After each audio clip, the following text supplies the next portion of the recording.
नमस्कार। मैं सुरेंद्र चतुर्वेदी आज फिर आपसे एक नए विषय पर बात करने के लिए आया हूँ। आज ये 5वीं कड़ी है और पिछली बार हमने इसका सब लोग कह रहे थे कि क्या है ये, तो इसका नाम दे दिया करो। अपनी जो वीकली टॉक है तो हमने इसका नाम प्रतिध्वनि दे दिया। प्रतिध्वनि यानी इको। हम जो कुछ करते हैं उसका वो साउंड हमको सुनाई देती है, इसीलिए इसका नाम प्रतिध्वनि रखा।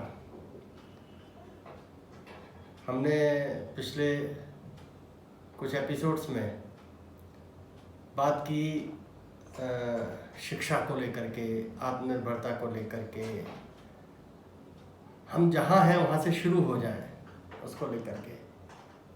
तो आज बड़ी जोरदार बात हुई। आज मेरे एक मित्र हैं, वो आए थे, उन्होंने मेरे से एक प्रश्न पूछा कि भाई साहब अमेरिका अमेरिका क्यों है?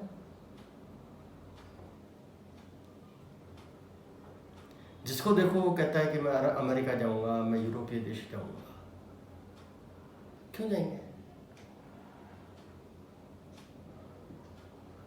तो इसका जवाब क्या है? इसका जवाब ये है कि अमेरिका इसलिए अमेरिका है और लोग जो कुछ करने की इच्छा रखते हैं वो इसलिए वहाँ जाना चाहते हैं कि वहाँ पर वैभव है, संपन्नता है। मेरे दिमाग में एक प्रश्न उठा, यार बात तो सही है। जब वैभवता और संपन्नता है और आज के कलयुग में जब पैसे को ही प्रधानता है तो लोग अपनी योग्यता का जो ज़्यादा मूल्य देगा उसकी तरफ जाएंगे ही जाएंगे। इसमें कोई आश्चर्यजनक कोई बात नहीं है, कोई इसमें रॉकेट साइंस नहीं है। पर इसके पीछे छिपा हुआ एक तथ्य और है कि वो अपने यहाँ प्रतिभाओं को आमंत्रित करते हैं, या जो प्रतिभाशाली लोग हैं वो सोचते हैं कि मेरे काम की वैल्यू अमेरिका में ही हो सकती है। तो भारत के संबंध में दो बातें आती हैं। एक तो प्रतिभा का पलायन रोकना होगा, नंबर 1, और नंबर 2 हम जो 135 करोड़ लोग हैं ना उनको समझना पड़ेगा। प्रतिभाएं तो कितनी होती हैं? प्रतिभाएं कम होती हैं। जो कम प्रतिभाएं हैं वो कुछ भारत में रुक जाती हैं तो वो बदल देती हैं। आज हम दुनिया भर के कॉरपोरेट देखते हैं तो उसके अंदर बहुत अच्छे जो इनोवेटिव आइडिया देने वाले लोग हैं, जो उनका संचालन करने वाले लोग हैं, उन पर भारत के लोगों का कब्जा है। सॉफ्टवेयर पर भारत का कब्जा है। और अब हम जब आत्मनिर्भर भारत की बात कर रहे हैं तो हार्डवेयर में हम चीन को पछाड़ के हम वहाँ पर भी कब्जा कर लेंगे। और कब्जा वर्ड सही नहीं है। सही है कि हमने अपनी योग्यता का लोहा मनवाया है। तो एक प्रश्न मेरे मन में उठ रहा है, मैं आप लोगों से भी वो शेयर करना चाहता हूं। हम कहते हैं कि हम भारत को सोने की चिड़िया बनाना चाहते हैं। हम कहते हैं कि एक जमाने में हम सोने की चिड़िया थे। उस समय हमारे यहां उद्यम की क्या स्थिति थी? क्या उस समय सरकार की योजनाएं चलती थी कि फ्री में राशन ले जाओ, 1 रुपए किलो में चावल ले जाओ, पढ़ो तुम्हें हम छात्रवृत्ति देंगे, तुम बैंक से लोन ले लो, अगले चुनाव में हम तुम्हें माफ कर देंगे? ये सरकारों द्वारा नियोजित अपीजमेंट, भ्रष्टाचार, ये सरकारों द्वारा नियोजित है, जिनको योजनाओं के नाम से चलाया जाता है। आप 100 करोड़ रुपए का कर्जा ले लो और 100 करोड़ रुपए का कर्जा आप नहीं चुका पाओगे तो वो आपके साथ नेगोशिएट करेंगे, आपको समय दे देंगे, और फिर बाद में कोई बात कहीं जमी तो वो सेटल हो जाएगा, बैड डेट्स में डाल दिया जाएगा। और ये प्रवृत्ति आज मतलब इन 5-6 सालों में आई हो ऐसा नहीं है। इन 5-6 सालों में तो इनमें रोक लगी है, लोगों को देना पड़ रहा है, इसलिए भाग भाग के बाहर जा रहे हैं। 70 सालों से यही हो रहा है। आज की जनरेशन को मुझे पता है कि पता नहीं, उनको शायद अंदाजा भी नहीं होगा कि पहले के ज़माने में जब चुनाव आते थे तो ठेकेदारों को कह करके खंभे पटकवा देते थे गाँव में, कि देखो खंभे पटकवा दिए, मेरे को चुनाव में जिताओ, मैं तुम्हें बिजली ला करके दूंगा। कल्पना से बाहर की बात है। चुनाव हो जाते थे, नेताजी जीत जाते थे और खंभे वापस। इस तरह की मानसिकता के लोग शासन कर रहे थे। इन्होंने ही चस्का चलाया कि हम तुम्हारे बिजली फ्री में देंगे, हम तुम्हें पानी फ्री में देंगे, हम तुम्हें 1 रुपये में अनाज देंगे, हम तुम्हें 1 रुपये में चावल देंगे। देना चाहिए, पर वो 1 रुपया भी नहीं लेना चाहिए। जो नीडी है, लोगों के अंदर का स्वाभिमान मार दिया। और जब लोगों के अंदर का स्वाभिमान मार दिया तो जिस आदमी का स्वाभिमान नहीं है वो आत्मनिर्भर कैसे होगा? जो आता है वही लात मार के चला जाता है साहब। जरूरत इस बात की है कि हम आत्मनिर्भर बने। पिछली बार मैंने बात की थी एजुकेशन माफिया की। वो एजुकेशन माफिया जबरदस्त अपना काम कर रहा था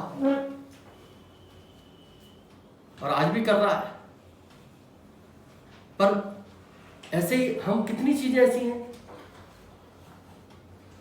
बहुत सारी चीजें ऐसी हैं जिनके बारे में आमूल चूल परिवर्तन की आवश्यकता है। एक मनरेगा योजना है, वो होती किस लिए है? गांव में रहने वाले खेतीहर व्यक्ति को, मजदूर को 100 दिन का रोजगार मिले। बहुत बढ़िया स्कीम है। गांव में रहने वाले हर आदमी को 100 दिन का रोजगार मिले, रोस्टर से मिले, सबके पास पैसा जाए, हमारी ग्रामीण इकोनॉमी बूस्ट होगी। क्या हुआ उसमें? लोग ताश पत्ती खेलते रहे और जेसीबी की मशीन लगा करके काम कर लिया। तो ये जो निर्लज्जता आई है, ये जो तरीके सिखाए पढ़े लिखे लोगों ने, ये एक्सेप्टेबल नहीं है बॉस। ये नहीं चलने वाला है। यदि भारत को विश्व गुरु बनाना है तो हर आदमी को उठना पड़ेगा। मैं कुछ पढ़ रहा था तो वो कह रहा था, संयुक्त राष्ट्र संघ की एक रिपोर्ट है कि भारत में 37 करोड़ लोग गरीब हैं।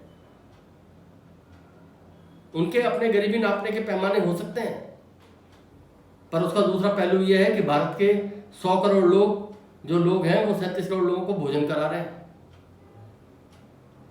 जिस देश में 37 करोड़ लोग गरीब होंगे और उनको यदि दोनों टाइम का भोजन नहीं मिलेगा तो सड़कों पर लूटपाट करेंगे। भारत में ऐसी कोई घटना नहीं है। इन आंकड़ों को तो मैं ज़्यादा मान्यता नहीं देता, क्योंकि ये पढ़े लिखे लोगों का काम है। पढ़े लिखे लोग मैनिपुलेशन ज़्यादा अच्छा करते हैं, किसी चीज़ को समझाते अच्छे तरीके से। पर मुद्दा ये है कि क्या हम, जो लोग सामाजिक क्षेत्र में काम कर रहे हैं, राजनीतिक क्षेत्र में काम कर रहे हैं, वो क्या किसी ऐसी प्लानिंग को लेकर के आ रहे हैं जहां पर हम लोगों के आत्मसम्मान को जगा सकें?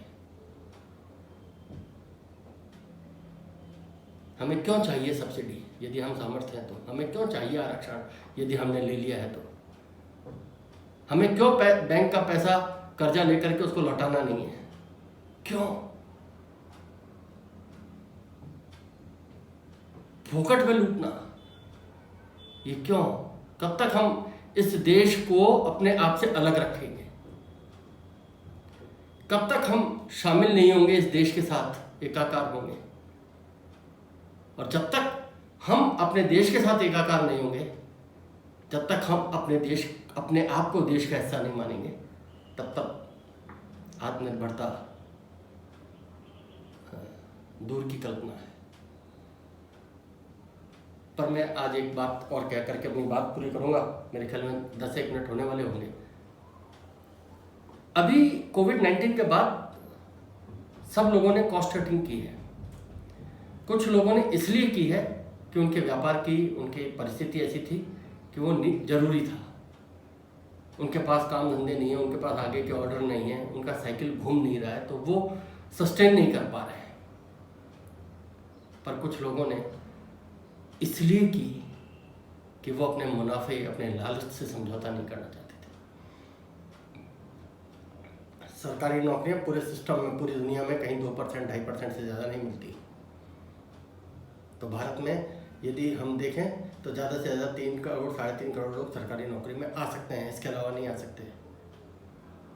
पर 135 करोड़ यदि जनसंख्या है और हम यदि एक परिवार में 4 आदमी काउंट करते हैं तो 40 से 45 करोड़ के बीच में परिवार है। 40 से 45 करोड़ में से यदि आप 2 करोड़ लोगों को माइनस कर दो जिनकी सरकारी नौकरियां हैं, तो 40 करोड़ लोग हैं, जिनमें से 25% आबादी, 25 करोड़ लोग खेती करते हैं। 8-1 करोड़ लोग MSME में काम करते हैं, बाकी लोग मजदूर हैं।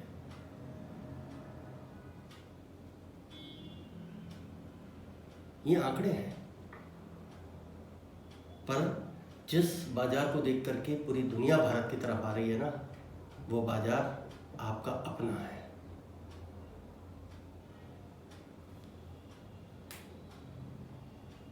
आप अभी राखी आ रही है, बनाओ ना कलावा, बनाओ ना ये हैंडीक्राफ्ट के राखी। मैं जानता हूँ कुछ लोगों को जो हैंडीक्राफ्ट की राखियाँ बना रहे हैं। मैं जानता हूँ कुछ लोगों को जो आत्मनिर्भर होने के लिए अपने तरीके से, अपने जतन से नया प्रयोग कर रहे हैं, इनिशिएटिव कर रहे हैं। आप अपना इनिशिएटिव जब करोगे तब करोगे, पर आज जो इनिशिएटिव कर रहा है उसका हाथ थामो, उसको खींचो, उसको अपने साथ मिलाओ, उसकी ताकत बनो। यही बात मैं आज कहना चाहता था। नमस्कार, अगले हफ्ते फिर मिलेंगे। नमस्कार।